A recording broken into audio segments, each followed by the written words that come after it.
estaban en la Unión Soviética los hermanos perseguidos que se reunían en cuevas, con una hoja solamente pasaban años, ¿no?, meditando en la palabra de Dios, y se hacía viva y eficaz cada día. Así que vamos a hacer una breve reseña. Primero vamos a comenzar, vamos a explicar esto un poquito, que el nombre de Isaías significa salvación de Jehová. ¿Lo sabíamos? Isaías significa salvación de Jehová. Es decir, que el nombre que le pusieron ya indicaba que este hombre iba a indicaba la salvación de Jehová en el mismo. Este hombre, Isaías, hijo de Amós, fue llamado a ser profeta. En el tiempo en que reinaron el rey Usías, el rey Jotam, Acaz y Ezequías. Su llamamiento está visto generalmente como el más grande de los profetas del Antiguo Testamento, por ser preeminentemente el profeta que anunció muchos años antes de que aconteciera la salvación, de que aconteciera estas cosas que sucedieron. Él ya, Isaías, Dios le estaba anunciando lo que pasaría sobre la salvación y la redención del Mesías, el Cristo. Si bien a Isaías Dios lo llamó y lo usó para dejar por escrito lo que pasaría en el futuro, relacionado con el Señor y el Salvador, el Rey Eterno, hoy, en la actualidad, se hacen vigentes. Vamos a leer la palabra y vamos a ver que yo cuando releí nuevamente, empecé a detenerme un poquito en cada palabra, solo del primer capítulo de Isaías, y parecía que estaba leyendo un diario, un periódico, o escuchando un noticiero en la actualidad, porque realmente lo que pasaba en aquel tiempo está pasando hoy también, lamentablemente.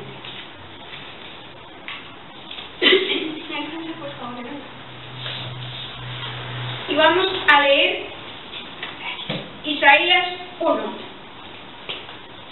Dice: visión de Isaías, hijo de Amós, la cual vio acerca de Judá y Jerusalén en días de Usías, Jotam, Acaz y Ezequías, reyes de Judá. Oí, cielos, y escucha tú, tierra, porque habla Jehová. Crié hijos y los engrandecí, y ellos se rebelaron contra mí. El buey conoce a su dueño, y el asno el pesebre de su señor. Israel no entiende, mi pueblo no tiene conocimiento. Oh gente pecadora, pueblo cargado de maldad, generación de malignos, hijos depravados. Dejaron a Jehová, provocaron a ira al Santo de Israel, se volvieron atrás. ¿Por qué querréis ser castigados aún? ¿Todavía os rebeláis? Toda cabeza está enferma y todo corazón doliente, desde la planta del pie hasta la cabeza. No hay en él cosa sana, sino herida, hinchazón y podrida llaga. No están curadas, ni vendadas, ni suavizadas con aceite. Vuestra tierra está destruida, vuestras ciudades puestas a fuego, vuestra tierra delante de vosotros, comida por extranjeros y asolada como asolamiento de extraños. Y queda la hija de Sión como enramada en viña y como cabaña en melonar, como ciudad asolada. Si Jehová de los ejércitos no nos hubiese dejado un resto pequeño, como Sodoma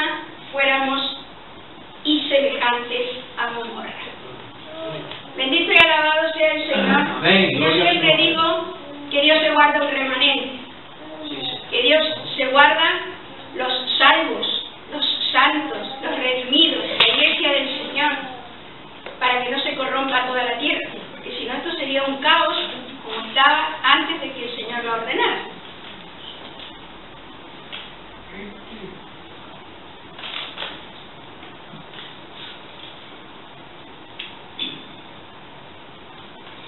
Vemos que Dios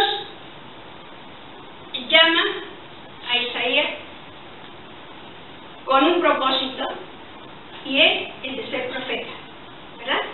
El de llevar el mensaje directamente, era el intermediario. Dios mismo le hablaba a él, y él, lo que salía por su boca era lo que Dios le había dicho, ¿verdad? Y entonces, él dice: oíd cielos y escucha tú, tierra, porque habla Dios. Eso es lo que nosotros tenemos que hacer en este tiempo. Escuchen lo que Dios dice a toda la tierra, es decir, a todos los habitantes de la tierra. Y también los del cielo. ¿Y por qué dice del cielo? Bueno, en este tiempo se hace más vigente, porque por el cielo van los aviones, ¿no? Y también va gente. También en los edificios, los rascacielos, vive gente, ¿no? Están allá por las alturas, ¿no? Pero es porque el cielo, los espíritus ministradores que están en las regiones celestes, son testigos también de lo que nosotros decimos, de lo que nosotros proclamamos, ¿sí? Y están, depende de lo que nosotros digamos, están para ministrarnos a nosotros, porque somos herederos de la salvación. Entonces, nosotros tenemos autoridad en nuestra boca, ¿sí? Cuando hablamos la palabra de Dios, creyéndola en el Espíritu Santo, es cuando obra, es cuando actúa, conmueve, el Espíritu Santo quebranta, el Espíritu Santo redarguye de pecado, y la gente se le abre el oído y puede oír. Porque algunos oyen pesadamente, otros, si no tienen fe, no les entra la palabra, no la creen. Entonces, primeramente, esto es general, es para toda la tierra. Y luego, está hablando un trato especial, ¿no? A los hijos, a los hijos. ¿Quiénes en este tiempo? Los estudiosos, la gente que estudia mucho y saca los tiempos y las edades, dice que este libro se escribió aproximadamente 700 años antes de que naciera Cristo. Entonces, en aquel tiempo, ¿quiénes eran los únicos salvos? Israel, el pueblo de Dios. ¿Y por qué Dios había elegido a Israel? ¿Por qué Dios había elegido una nación? ¿Para qué? ¿Cuál era el propósito? Para que mostrara la diferencia a los demás pueblos, para que enseñaran a otros cómo vivir una vida obedeciendo y agradando al Dios creador, ¿sí? Para eso Dios nos levantó. Pero vez tras vez vamos viendo en la Biblia, en distintos tiempos, en distintas épocas, con distintos hombres de Dios, que Dios tiene que llamarles al arrepentimiento. ¿Sí? ¿Pasa eso hoy? Dios continua y constantemente nos está llamando al arrepentimiento. Amén. Nosotros tenemos que examinarnos detenidamente, porque a veces estamos muy bien en nuestra propia opinión, pero tenemos que mirarnos como delante de la palabra de Dios. Dice: crié hijos y los engrandecí, y ellos, ¿qué hicieron? Se rebelaron contra mí. Dios creó los hijos, los crió, les dio de todo, porque Dios, cuando escoge, cuando santifica, cuando redime a las personas, les da lo mejor. Y Dios lo hace, Dios no hace paquetes y lo hace solamente espiritualmente. Porque Dios nos ha hecho, sí, primero espíritus, pero también tenemos alma y cuerpo. Entonces Dios atiende todas nuestras necesidades espirituales, almáticas y físicas de nuestro cuerpo. Entonces Dios había hecho hijos, había criado estos hijos, los había engrandecido, dice esta versión, los había engrandecido, los había esperado que fuesen grandes, que ya fuesen personas autónomas, adultas. ¿Y ellos qué hicieron? Se rebelaron. ¿Qué es la rebelión? Ponerse en contra de lo que cree. Exactamente. La rebeldía es eso.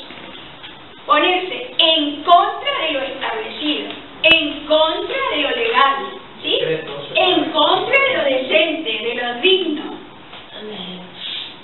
En contra de lo que Dios había ordenado, había mandado, había decretado. Dios estaba haciéndole unas leyes especiales para ese pueblo.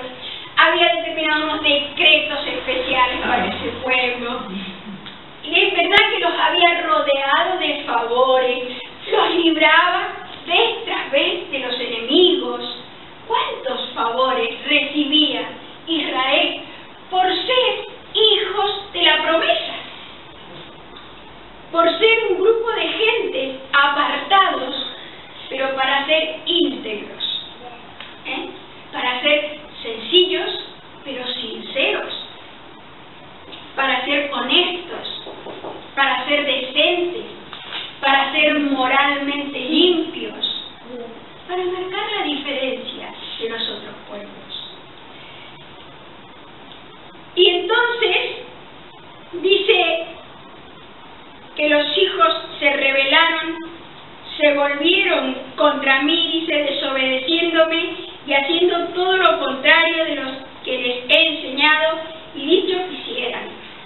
Dice, yo soy su padre, dice Dios. Soy su creador, pero además soy su padre. Y ellos no tomaron en cuenta esto. Y les explica, como un padre habla con sus hijos, o debiera hacerlo. Y le dice, el buey conoce a su dueño, y el asno el pesebre de su señor. Pero es rotundo, categórico. Acá dice, Israel no entiende. Mi pueblo no tiene conocimiento. Dios nos libre, ¿verdad? Dios nos ayude a no estar en esta condición. Porque le están diciendo, a ver, un animalito, escogió un buey, por decir un animalito del ganado, un animalito del ganado, conoce a su dueño.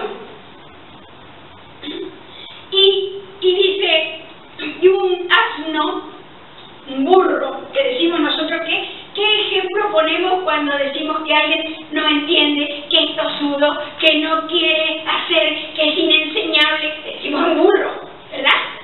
Pero aún dice, el burro sabe quién le da de comer, dónde tiene que pasar la noche, dónde está el pesebre, dónde está la comida.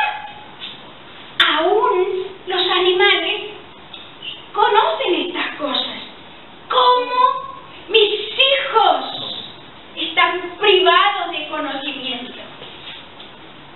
¿Cómo es que mis hijos, que tienen al Altísimo, el dueño de la sabiduría misma, no tienen conocimiento para conocerme a mí? Entonces, sabemos este versículo y algunos lo deben saber de memoria, Oseas 4, vamos a ver, Oseas 4 del 1 al 6, es el más predicado.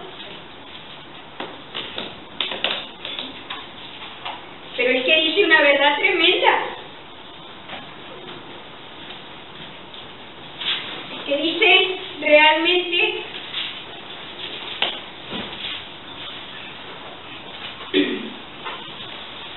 dice: oíd palabras de Jehová, hijos de Israel, porque Jehová contiende con los moradores de la tierra, porque no hay verdad ni misericordia ni conocimiento de Dios en la tierra. Perjurar, mentir, matar, hurtar y adulterar prevalecen. Y homicidio tras homicidio se suceden, por lo cual se enlutará la tierra y se extenuará todo morador de ella, con las bestias del campo y las aves del cielo, y aun los peces del mar morirán. Ciertamente, hombre no contienda ni reprenda a hombre, porque tu pueblo es como los que resisten ¿a qué? Al sacerdote, al que Dios ha puesto para ministrar.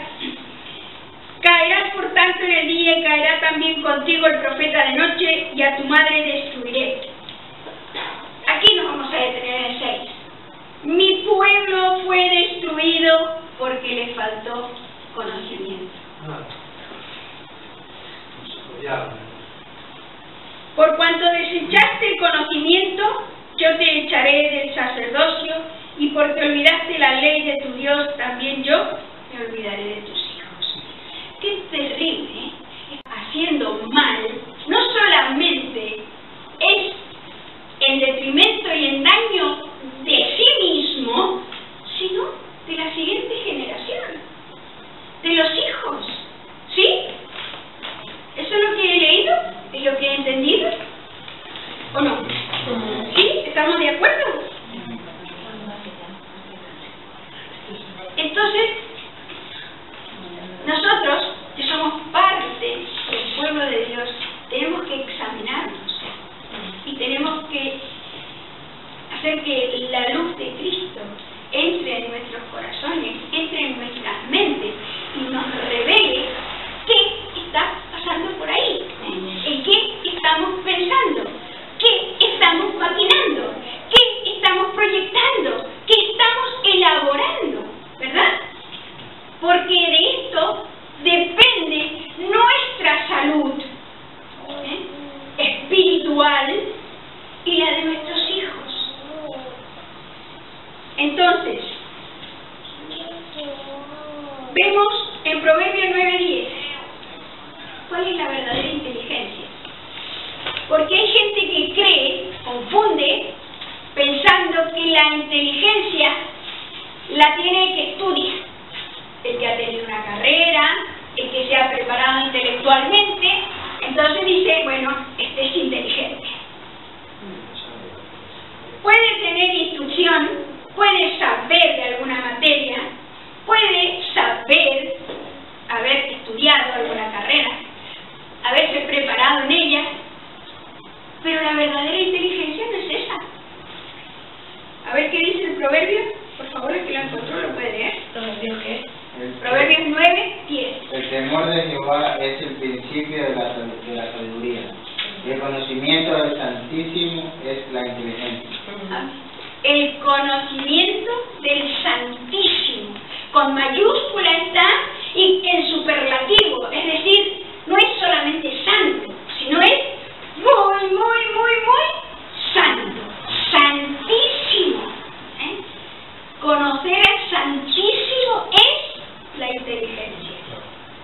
Eso nos capacita a nosotros, eso nos despierta el espíritu y nos hace ser sabios. ¿Para qué? Para todo. Primeramente, sabios para la salvación, para salvarnos, para saber reconocer al Mesías, el Cristo. Y luego, sabios para saber andar por la vida, porque tenemos que convivir. Acá que dice Isaías en el primer capítulo, dice que vivía en una nación pecadora, ¿no? Pues eso es lo que han puesto los hermanos que han traducido la Biblia y que nos han dejado un trabajo tan maravilloso hecho, que ahora para nosotros es tan fácil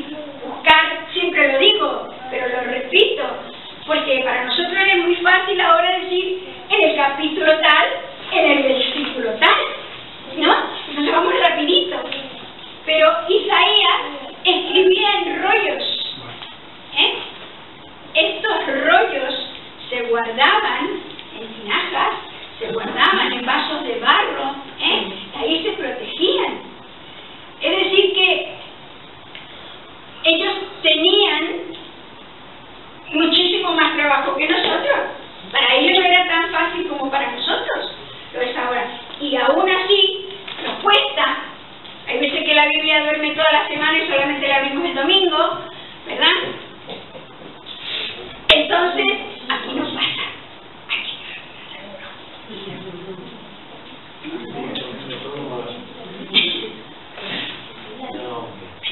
Entonces, dice que Isaías estaba viviendo en medio de una nación pecadora, con unas connotaciones tan tremendas. Lo vamos a ir desarrollando poquito a poco, pero más o menos para que veamos que aquí está hablando a los hijos, o sea, sería en este tiempo la iglesia, que la iglesia puede ser destruida por falta de conocimiento. Luego dicen que se ha guardado un pequeño remanente, porque Dios siempre se guarda, ¿no?, para el pueblo de Israel, porque si no, como digo, sería todo esto un caos. Luego le hablan a los príncipes de Sodoma. ¿Sodoma? ¿No pasó aquello hace tanto tiempo? Allá, con Abraham. ¿Cuántos miles de años antes? Pero la perversidad vuelve otra vez. Y lamentablemente, la maldad se hace mayor de generación en generación. Parece que el pecado de los padres se va haciendo más intenso, más grave, más fuerte en las siguientes generaciones. Y aunque había pasado el tiempo, pero vuelven a salir sodomitas. En este tiempo en que hay que ser tolerante, en que te pueden meter una denuncia si tú no aceptas todas las tendencias y todas las modernidades. En este tiempo también Dios sigue llamando sodomía a los hombres que han desechado el deseo por las mujeres, ¿verdad?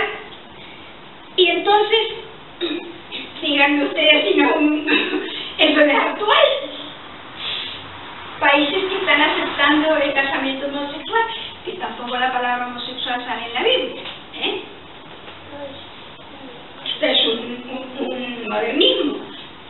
Pero dice, a ver, luego, el versículo 13 dice: no me traigáis más vana ofrenda, el incienso me es abominación. ¿Cuánta gente están? Bueno, dentro de poco viene Semana Santa, ¿no?, llamada Semana Santa, y los religiosos no hacen unas ceremonias tremendas, unas ofrendas terribles, unas cosas, vamos, que el humo de los cirios y las velas sube hasta el cielo, ¿no? Y dice Dios: yo no pedí nunca eso, nunca les indiqué que hicieran estas cosas. Entonces, ¿está de actualidad o no la palabra? La palabra de Dios es vigente hoy, nos habla Dios hoy, para que nosotros podamos decirle a la gente: lavaos, limpiaos, quitad la iniquidad de vuestras obras de delante de los ojos del Señor, dejad de hacer lo malo, aprended a hacer lo bueno. Y luego Dios, a mí lo que más me gusta de nuestro Dios, de la misericordia que Él tiene, que aunque nos regaña, nos corrige, nos disciplina, nos encamina, nos enseña, pero siempre está dándonos la posibilidad de que vengamos a hablar con Él, a estar a cuentas con Él, a explicarle lo que nos pasa, a reconocer que nos hemos equivocado, y Él nos perdona. Y Él nos perdona. Es maravilloso. Qué bueno que es nuestro Dios. Qué bueno que es nuestro Padre. Siempre Él está dándonos esta posibilidad.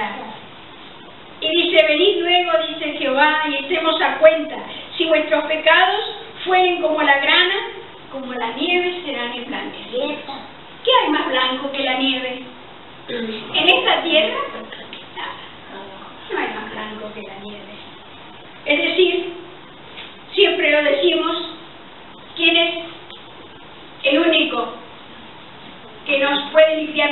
Lo único que nos puede limpiar nuestros pecados, por inmundos que sean, por rojos que sean, por fuertes o negros que sean, la sangre de Jesucristo.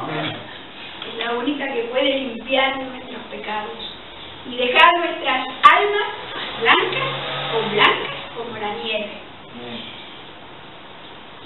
¿Recuerdan que tuvimos hace poco una enseñanza sobre los jóvenes que estaban en el libro de Daniel?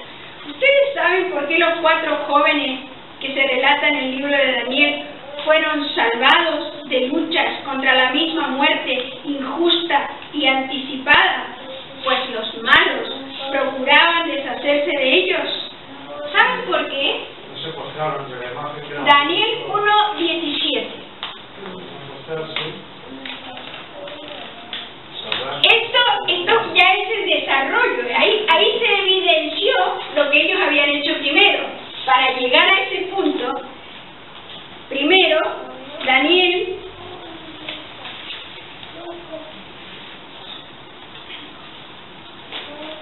en el capítulo 1. ¿Quién lo encontró? Por favor, que lo lea. El 17. A estos 4 muchachos Dios les dio conocimiento e inteligencia en todas las letras y ciencias. Y Daniel tuvo entendimiento en toda visión y sueño. Amén. ¿Por qué ellos sabían lo que tenían que hacer con una seguridad impresionante? Porque tenían conocimiento, habían adquirido conocimiento. Ellos conocían a Dios. Ellos habían escudriñado, habían investigado, habían aprendido de sus mayores. Creían las historias que sus mayores les habían contado que Dios había hecho de los milagros. Porque antes se lo tenían que pasar de padres a hijos, ¿verdad? Tenían que contarse lo que Dios había hecho de padres a hijos. Y así sucesivamente. Estos jóvenes fueron librados, tanto Daniel de la boca de los leones, como Ananías, Isaías y Azarías del fuego ardiendo del horno, porque habían adquirido ¿qué primero? Conocimiento. Claro, nosotros vemos el milagro muy bien, perfecto, precioso, pero ¿por qué llegaron ellos ahí? ¿Cuál fue la preparación de ellos para estar firmes ante tal dificultad, ante la misma muerte? Porque ellos eran jóvenes, era una muerte anticipada e injusta, ¿o no? Sí, porque eran jóvenes aún. El Evangelio de San Juan está instando a conocer y revela quién ha dado a conocer a Dios. Si ustedes se detienen en la palabra conocer y conozco en el Evangelio de San Juan, no las conté, pero van a encontrar muchísimas veces. Porque Jesucristo vino a dar a conocer a Dios. Él vino a revelar a Dios. ¿Sí? Entonces ahora nosotros conocemos a Dios a través de Jesucristo. ¿O no? ¿O me parece a mí? ¿Se puede equivocarme? ¿Sí? ¿Estás de acuerdo conmigo? Dios se dio a conocer por medio de Jesucristo y ahora nosotros conocemos a Dios y tenemos reconciliación con Dios, estamos reconciliados con Dios por Jesucristo. Entonces ahora podemos conocer a Dios, podemos hablar con Dios, podemos tener intimidad con Dios. Y entonces, este es un comienzo. Vamos a seguir viendo qué es lo que tenemos que conocer. Tenemos que conocer el Hijo de Dios, cómo debemos orar los unos por los otros, para que seamos llenos del conocimiento, del amor de Dios, de la plenitud del amor de Dios, para conocer la voluntad de Dios. ¿Cuánta gente dice, ¿y será la voluntad de Dios lo que estoy haciendo? ¿Y será la voluntad de Dios lo que me espera? O tal cosa por resolver, o tal negocio, o tal... los jóvenes sobre todo para el matrimonio.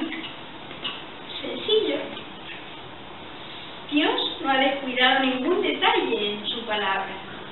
Si quieres conocer la voluntad de Dios, lee la Biblia. Lee la Biblia.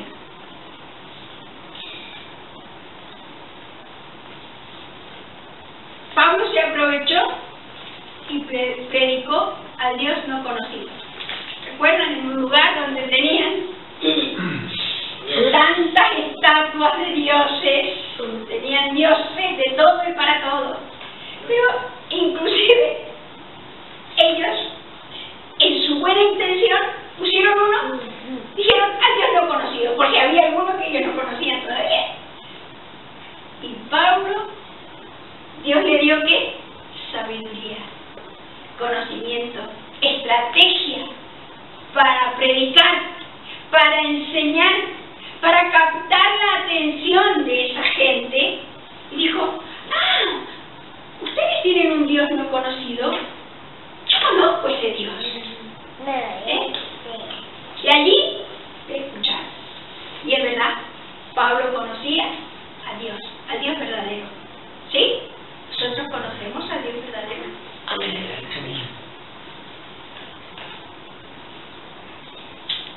Aprenderemos a conocer la verdad. Si conocemos la verdad, ¿qué pasa automáticamente si conocemos la verdad? Somos libres. Amén. Si conociereis la verdad, seréis verdaderamente libres. Es decir, no a medias ni un poquito, verdaderamente libres. Bendito y alabado sea el Señor. Creo que lo vamos a dejar aquí, porque vamos a seguir